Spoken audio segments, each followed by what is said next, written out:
What's up, guys? My name is Courtney. I'm the high school pastor here at Calvary. I'm so excited to be back with you guys again this morning. As I've been sitting at home, I've realized a lot of things about myself, mainly that I enjoy free things. I'm super grateful to be able to afford life, but I'm just gonna be honest with you.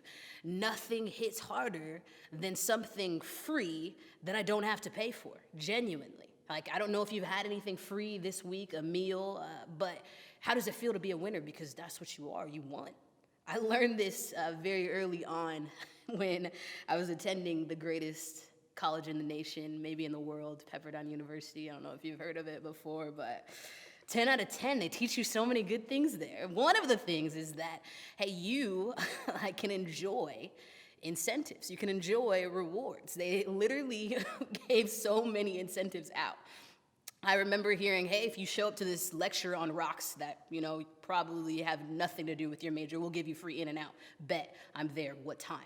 I remember also the number of times they would say, hey, do you need a new shirt? Because we're giving them out for free. All you have to do is come watch our basketball team probably lose. But let me remind you again, free shirt.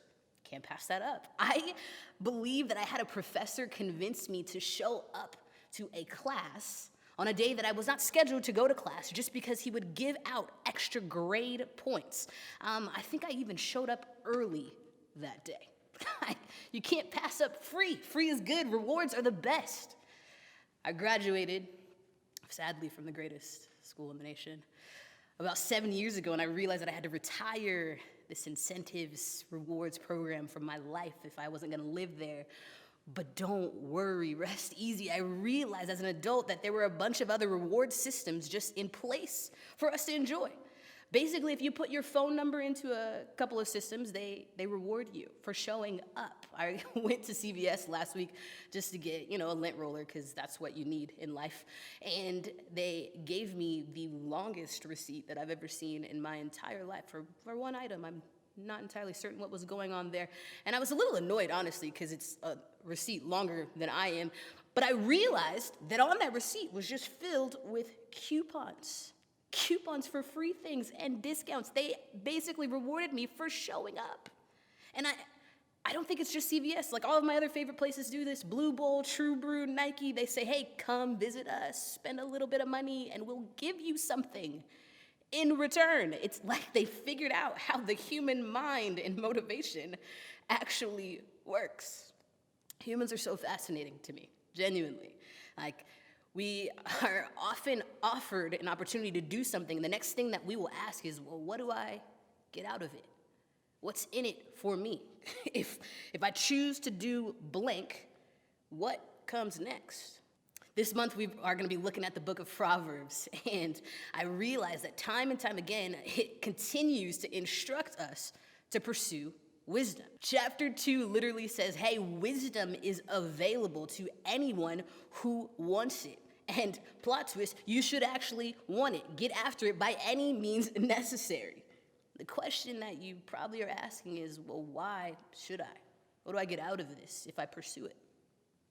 Proverbs 3 explicitly tells us why. I want you to watch this pattern as we read this together. It literally gives some sense of instruction first, and then it tells us the benefit of following that instruction. So let's read that together.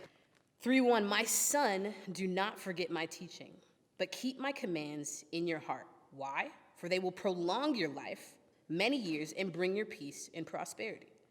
Let love and faithfulness never leave you. Bind them around your neck. Write them on the tablet of your heart. Why? And you will win favor and a good name in the sight of God and man. Trust in the Lord with all your heart and lean not on your own understanding. In all your ways submit to him. Why? He will make your path straight.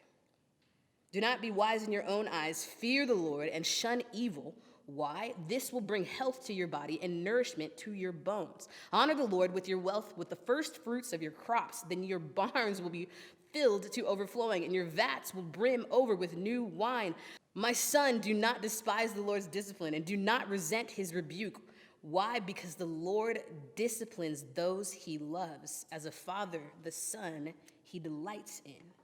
God's words are not meant to burden you. Although God, the creator of the universe, literally could say, hey, follow all of my instruction because I said so. He doesn't. That's not who he is. God's aim is not to control you. His aim is not to burden your life and make it more inconvenient or make it difficult. No, he says pursue these wise habits in life because it is setting you up to live a life well. A life where you trust the Lord, where you fear the Lord, where you honor the Lord. And all that means is that you're recognizing that you are not the creator, but the creator, who has access to all wisdom, all knowledge, all insight, is giving it to you because he's trying to set you up to live a life the way that he intended you to live it when he created you. How different would life be if we didn't believe that God was out to get us? And I know he's not out to get us because he tells us what he's intending to do as he gives us instruction. If we keep reading, he says, blessed are those who find wisdom, those who gain understanding. For she is more profitable than silver and yields better returns than gold. She is more precious than rubies. Nothing you desire can compare with her. Long life is in her right hand, and in her left hand are riches and honor. Her ways are pleasant ways, and all her paths are peace. She is a tree of life to those who take hold of her. Those who hold her fast will be blessed. His instruction is a blessing to you. In life, far too often, we look like this kid here I found in this video. He knows that he hasn't made the wisest decision by putting his head into the stairwell. He is now stuck. He's panicking, scared, and unable to get himself out of this situation. I'm certain his mom told him once or twice, hey, don't put your head in there, yet here we are. So she helps him out, and there's this immediate sense of calm. And what does he do? Puts his head right back in there.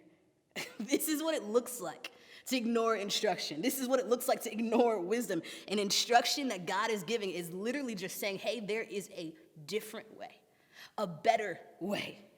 And God, he's so good, but he cares enough to not leave us without direction. He doesn't leave us to destroy ourselves. God cares enough to share that wisdom because he knows that those who hold fast to it will be blessed. To follow this instruction is to live and act as if you actually believe that God means what he says. God meant what he said when he inspired the words written here in Proverbs. God means what he says right now as we are interacting with the words in Proverbs while we're sheltering in place. But he doesn't just leave it there. He actually takes the next step to confirm that he means what he says with his actions. And I'm reminded of that reality every time I look at the cross. I'm reminded that he puts a final stamp on his actions to affirm, like, hey, this is real. All my words that I've said to you are actually genuine, including the ones we see in John 15 that say, as the Father has loved me, so I have loved you. Abide in my love. And the question we're asking is, well, how do we abide in your love? God, how do we do that? And he says, if you keep my commandments, you'll abide in my love, just as I have kept my Father's commandments and abide in his love.